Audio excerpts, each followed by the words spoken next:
When Henry first died in 1135, England didn't inherit peace. It inherited uncertainty. Henry had no legitimate sons. He had made the nobles swear loyalty to his daughter, Empress Matilda. On paper, succession was settled. In reality, paper meant nothing. Within weeks, Stephen of Blois seized the throne. He promised stability, concessions, and restraint.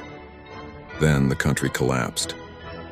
What followed became known as the Anarchy, a generation-long civil war where authority dissolved and violence localized. Castles sprang up without permission. Lords ruled like kings. Justice depended on who controlled the road.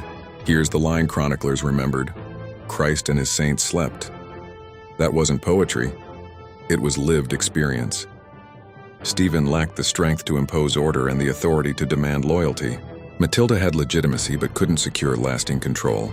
Nobles switched sides constantly, extracting privileges in exchange for support. Promises were cheap, power was fragmented, and that changed the nobility forever. They learned something dangerous. A weak king was worse than a strong one, but an unchecked king was just as bad. Here's the line that defines this lesson: if power depends on promises alone, it collapses the moment they're broken. By 1153, exhaustion forced compromise.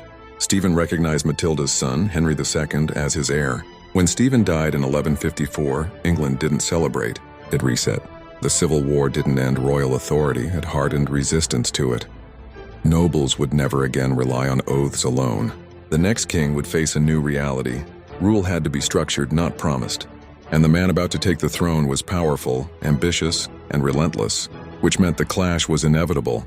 In the next episode, we'll meet Henry II, the king who rebuilt royal power stronger than ever and accidentally guaranteed that it would be challenged.